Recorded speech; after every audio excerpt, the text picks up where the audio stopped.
Alright folks, welcome back to H.P.T Powertrain. Back to the train business, eh? Alright. So you seen on the last videos that I put this ground cover in with the ballast and different techniques of blends and everything I did all in this area. It came out really nice. It is rock hard. This stuff is secure. It's not going anywhere unless I take a freaking scraper at it and scrape all this up, right? Don't want to do that. Anywho, today's purpose is we gotta lay some static grass, okay? And we asked why? Why should we lay static grass? Why? What's going on? Well, where that truck is at, we have put a little bit, and as you can see, it adds vibrant colors and real life looking scenario also. And of course, a patchy look of static grass just brings everything out looking more realistic. So for that, what we want to do is we want to start in this area. We're going to start from here to here, maybe in here, we'll see, laying static grass in here. I'm going to show you how I'm going to do it and the easiest way that I believe that it can get done without having static grass everywhere. So let's get on to it. So with that said, I came up with the idea of taking some brown paper like I've done before. I took some paper. And basically what I'm doing is I'm making a stencil, okay? So wherever the paper will allow me to make a stencil, that's what I'm gonna do. So checking where the the turntable is at, we're gonna mark it out and cut it, okay? Again, I'm doing a stencil because I don't want grass everywhere. So we're just gonna kind of roughly cut that out right there.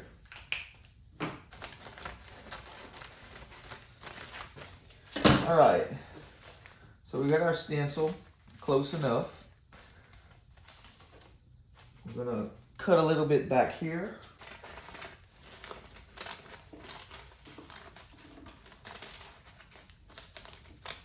Okay, booyah. All right, there we go. Getting it right up against our building. We're not going to worry about this section here because we need this piece here. We're not going to worry about this section here. So I'm just going to mark me a line knowing that we do not want to go past this threshold, okay? And we don't want to go past these lines here. Mark my tracks. So there's a track there. We're going to mark it here. Stop there. We're going to mark the other side of this track. Stop there. Same thing. Okay, that's the area we got to work with. Can you see them lines? Let's see. There you go. There's the line. Let me hold it up better so you can see it. I should have used a darker color, but there you go. There's the lines that we're working with, right? Tells me where's my tracks are at and tells me what I need to do. Okay, so what we're gonna do, we're gonna accentuate the color with pink for the grass part. So what we're gonna do is we're gonna promise ourselves we're gonna give us this much, okay? This much from the building, so we don't have to get close to the building. And we're gonna do the same back here. Now what I want to do is come in the middle of these tracks and go ahead and insinuate a pattern. So it's not going to be a perfect pattern.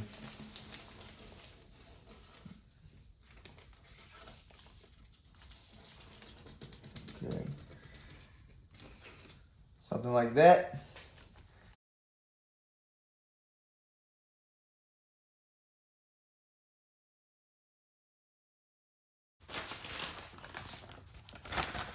Squiggly. Let's put this here, and I'm gonna use my razor blade to follow these squiggles. Hopefully I can cut this, right?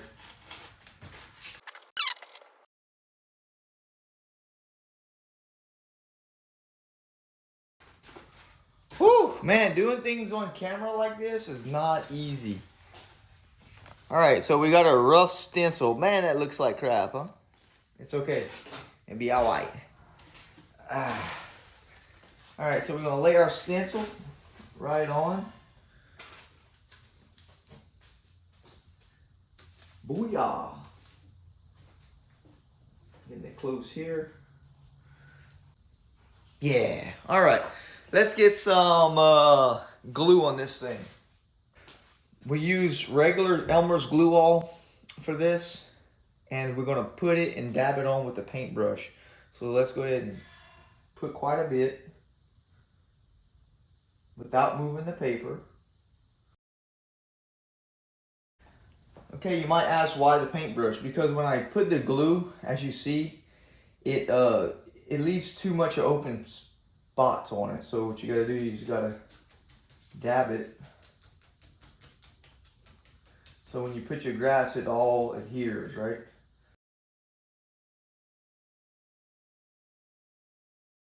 She's evened out. She doesn't look so sporadic. Let's put our stencil back. Because that's what's going to give us our patchy look. Little bit of tape here for this track here. And on this end here. Beautiful. So let's put us a little bit more static grass in here. For this, we're going with, looks like 4mm. I'm using 4mm. Quite a bit of it.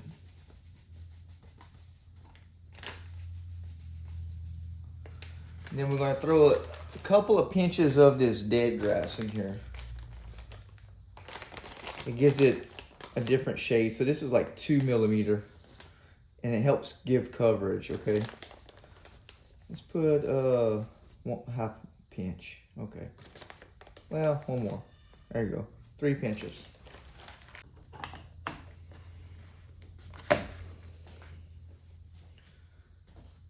Grab our bobby pin. Because I don't have styrofoam here, bobby pin will be able to go right into the wood or into my ballast. So there you can see it's standing. I'll hook to it. And what it does is going to give it a charge throughout this glue. Okay. Now here's the tricky part. You want to get as close as you can to it and shake it. You don't want to stand too high from it because by the time it hits, it's going to lay down. So you want to turn your machine on, come over onto the paper, and it's kind of like a 1, 2, 3 go deal for me. Get it right on the area. Done. A little bit more back here. Done. Move our charge, come over here. Same thing here. Close as you can to it, the better.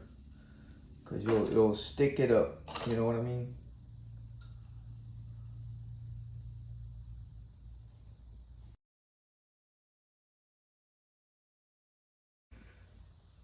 Okay, the paper did its job.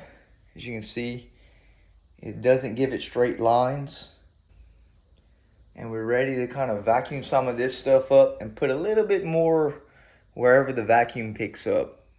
But we don't need a whole lot. But let's see what this does with the vacuum. Grab our sock, put it right over the end because we want to catch this.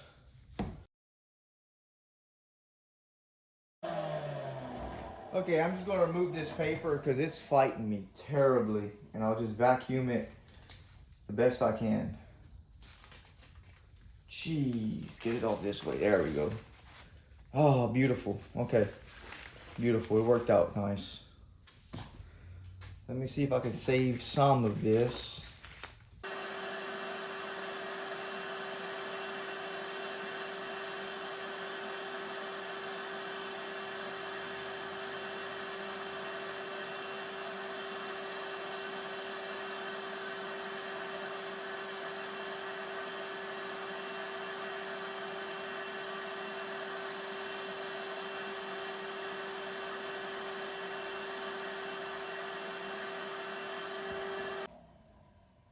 Lovely.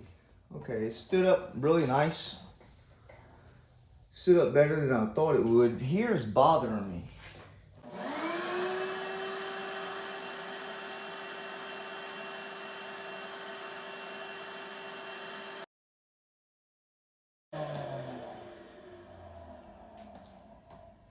You guys, there you go, you can see it standing up.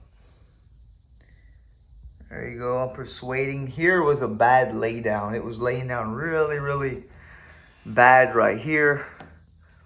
But I persuaded it up with the vacuum. So I don't want to risk pulling this stuff out. I'm happy how this looks. It looks really, really nice. I'll persuade this up a little bit more in about an hour. It doesn't really need it. So let's wait for that. All right, the hour has elapsed, so let's see if we can persuade a couple of little spots in here. Although it's good the way it is, yeah. But let me just persuade a little bit more.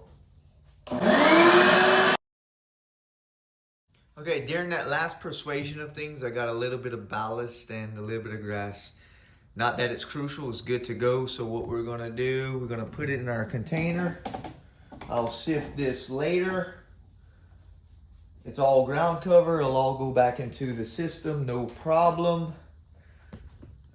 That little bit extra persuasion left it a little bit more satisfying, as you can see.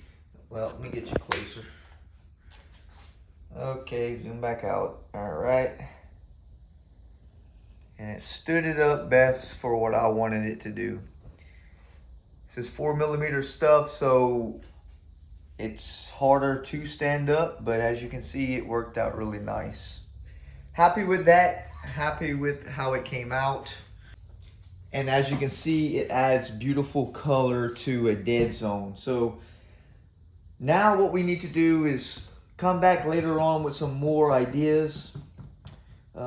Maybe some more grass along this tracks. I'm gonna think of what I want to do. So I'm gonna stew on this a day or two, 3 days, 4 days, whatever. And I'll come back and finish up these tracks in here and trying to figure out some more ideas, okay? So if this has helped you, please like and subscribe. Let me know in the comment section below. Hope it's helped you. Static grass, all you need is a good applicator and a good technique to do it, and it should come out good. The basis of this was to show how to lay patchy static grass without getting static grass on your tracks and without making it look like a straight line, because we do not like straight line layouts here. So with all that said, I'll catch you on the next one, guys.